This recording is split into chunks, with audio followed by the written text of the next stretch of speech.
pasiruošimo didelio kartu nebuvo, nes visos gyvena skirtingose miestuose ir tiesiog vasarą nebuvo galimybių susitikti, tai kas kiek įdėjo, toks ir buvo pasiruošimas, atskirai dauguma. Kaip vertinate priešininkų komandą?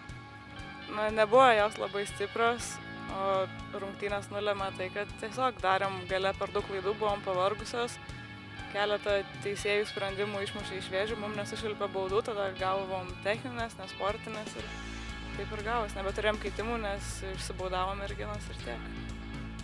Ar buvo kažkokių siurprizų iš priešininkų komandos, kurių nenumatė jūsų treneris?